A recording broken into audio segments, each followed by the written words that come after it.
we're doing this again. We just tried to film it and the camera turned off, so we're going to do it again.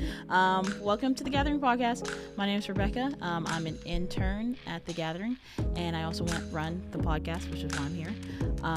Today we are here with Jackson Huff, my bestie. Jackson, tell us a little bit about yourself. Okay, so my name is Jackson. I'm a freshman here at Tech. I play guitar, and I've been at the Gathering for around 6 months, 7 months, 8 months, somewhere in there. Yeah, somewhere around there. So Jackson is going to share his testimony today. So I'm not going to be talking a whole lot, except for maybe some questions. I feel like there's something else I was supposed to say, but probably not. Jackson, are you ready? I'm ready. Okay, awesome. Give it to us. All right, so a lot of testimonies, there's life before Christ, in the middle, and then how it's been, or the moment you met Christ, and then how it's been since then. Mm-hmm. For me, it's a little different because I grew up in church. So I started really young. My dad is a music minister, and so worship pastor type stuff. And so I've been in church my whole life. I have great parents, great family. I couldn't ask for anything better than that. But yeah, so I was baptized. So before I start, mm-hmm. It's a little different. So it's more, the main thing that I want to talk about is cultural Christianity. But to start off, I was baptized when I was 7. My parents worked really hard to make sure that I understood what that meant. But there was a level to that of where my friends were doing it. And so I wanted to do it and be like my friends. And so I didn't really fully understand what that meant. And so we were serving at a church. My dad was the worship pastor, my family was involved. But it was hard. We struggled a lot with being liked, or at least I did. Wasn't popularly liked there. And it was really frustrating. And I remember asking, even at a young age, God, why would you bring me here if it's hard? Why would you call me to a place where that it's going to be hard on our family, and for me especially, struggling with not having friends, and struggled with self-worth and getting bullied and stuff like that. And so it was really frustrating and kind of mad, and didn't really care to develop my faith, because it was just I could go to Sunday school, say the right answers. But I'd go home and just be frustrated. And so it was hard to be in a family where your parents are faithfully serving and doing everything that they can, and it's just doors are getting closed and not being received well by church members. And so that all culminated in me just being very frustrated. We eventually got told that we had to leave, and that was a hard time for our family and for me, because you're man, I had a swim team that I swam for competitively, and it was I love my team. I didn't like my church, but I loved my team and didn't want to leave my team. And so I struggled, with trying to navigate, what am I doing? Why are we here? Why do I have to leave now that I finally have found a good team to surround myself with? Yeah. In the pool. And so, when we got told we had to leave, it wasn't easy. But through that, God called my family to the church that we're at now. And I remember the first Sunday that I came to that church, just feeling loved on. It was really special of, this is what the church is supposed to be like. And it's not, you say one thing, but then you turn around and act another way. It's the opposite of the church hurt that I had gone through. A very, very loving and caring church. And there's a lot of healing that came from that.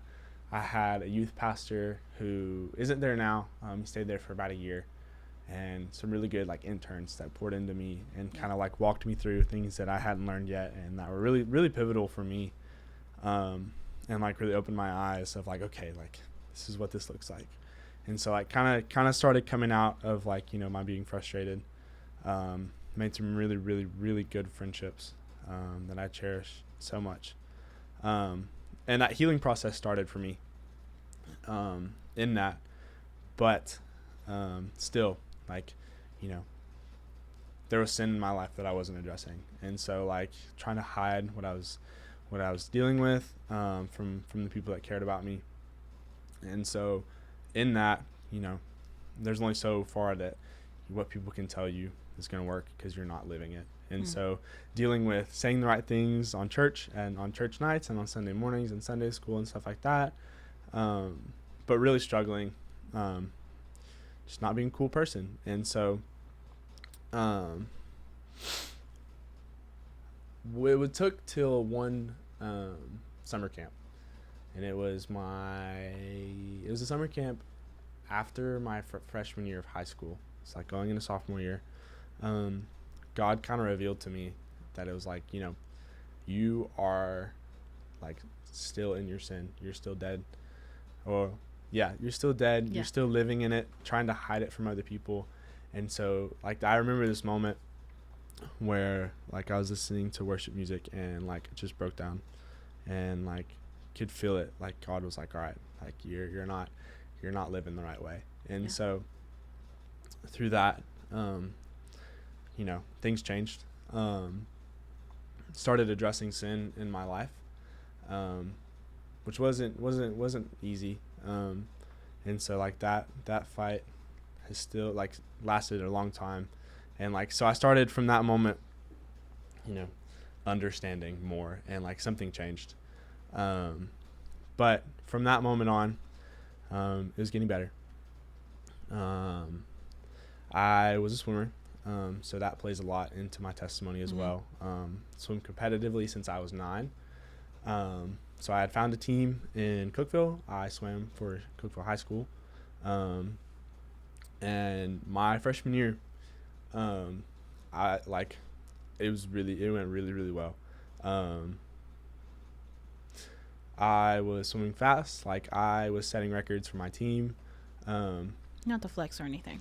No. Because you know, that's not what I am anymore. You know, like that's not who I am. That's not who God made me to be. But like, not to brag, but was very like on a really good track. Like my dream was to swim D1, like specifically at UT. Oh, really? Yeah. Man. And so like my freshman year, I was on pace for that.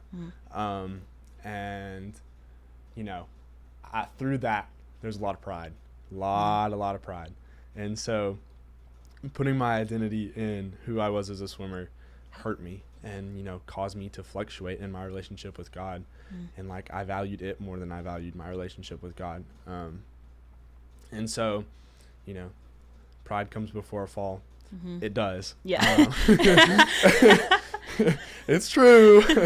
So my sophomore year, the summer before my sophomore year, so I had a really, really good freshman year of high school. So the summer after that, leading into my sophomore year, I started to struggle in the water, and like we couldn't figure out what it was. Like would give me more sleep, change my diet, like trying to figure out, all right, what's going on. And so continued to struggle, and my times just started getting slower in the pool. It was frustrating. Like I was frustrated once again. I was very, very mad. And like kept swimming, kept pushing, trying to push through it, working as hard as I could and still going backwards. And then eventually I was at a swim meet. I think it was in like December. I don't think dates really matter, but I was at a swim meet and like it hurt so bad. Like it was in my shoulder region, like my chest and my arm and shoulder. And like it was like swelling. So I was at a swim meet and like swam a race and was like, all right, this is not good. Yeah. And so like there's a guy at the swim meet, like kind of a doctor. I think he's a physical therapist, but he looked at it and he was like, that's vascular. You need to go get that looked at. Which vascular is like blood related. And so eventually ended up going to the doctor, and through a lot of tests and a lot of things like that, found out that I had a blood clot in my body from my chest down to my bicep from swimming. The overhead motion of swimming caused like a pinch on my vein. Yeah. And so it was blocked off, and so I couldn't swim. And so I had to have surgery to get part of my rib taken out, and then those 2 muscles detached from my collarbone. And that set me back a year. Yeah. Completely out of the water, struggling with my identity. And so just trying to figure out, like, okay, here we are again, walking through hard. Why am I walking through hard? Trying to process my emotions, like trying to walk through it more with God than I did the first time. Like, all right, why am I here? Why am I in this situation? Still not in the Word like I should have been at all. Still, still having sin in my life that I'm working on my own to kill and to fight, but not in the way that God calls us to, which is through Him and through Him alone. Yeah. But when I came back, I had a good junior year. So I missed sophomore year completely. That was a wash. But my junior year had to work really hard, but eventually, swam pretty well. Made a meet, like a championship meet, that I was really excited to go to. Swam pretty well. And then had a lot of momentum, was doing good. Thinking, all right, maybe we can get back on track here, trying to get back to where I once was, and finish my dream. And I ended up getting sick October of my senior year, September, October. We're not really too sure what. We think it was some kind of COVID, but that knocked me on my butt completely.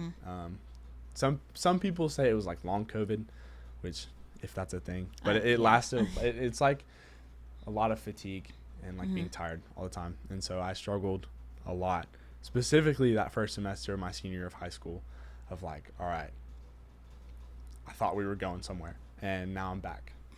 Can't even go through my day without having to take a nap or rest. Yeah. And once again, just winding up frustrated, continuing to be frustrated. But this time, third time's the charm. God showed me that my identity was not in what times I put on the board, how fast I am, anything like that. God showed me that you are who He says you are. And eventually that culminated in, finishing my swim career, not how I wanted to. I knew that wasn't how I was going to finish. I knew I was going to finish how I wanted to. I knew I was going to swim poorly, but it happened anyways. And I ended up started coming to gathering on Tuesday nights because I didn't have swim practice. I was like, all right, I need to do something. Ended up coming, and I remember that Alex was teaching on Malachi and was teaching religion, or killing our religion, and that sermon that series was so good. I'm getting chills just thinking about it. And it was talking about you aren't who you identify yourself as. You can't say the right things, you have to do them. And what's the most important thing in your life above anything else is what God says about you and having that relationship with Him. And so from that, it flipped a switch finally. It was all right, you have been living culturally. You have tried sports. You have tried music. You've tried anything that you can, and it's not working, and you still feel empty. And it was all right. And God was all right, it's time to try it my way. And since then, I have. And so this is my after my come to Jesus moment is God showed me that the most important thing I do every single day is get in the Word and grow and seek Him, and He'll bless everything else. And so, it's been so different. It's been so rewarding that it's I want anyone that I know to feel that feeling of you put your identity in Christ and everything else just falls away. It's you have peace in everything that you do, and it's okay. It's like the Chris Renzema song, Old Dreams. This is the sound of my old dreams falling apart. Okay. It was whenever you follow Christ, your old dreams fade, and God gives you a new purpose and gives you a new plan, and it's better than anything you could want or anything that your flesh or any person could tell you.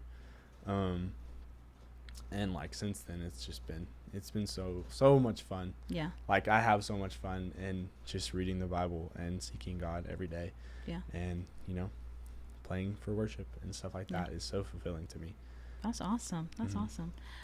So just a couple of questions. First of all, I did not know any of that about you, which tells me that I probably need to be more intentional about talking to my friends. But also,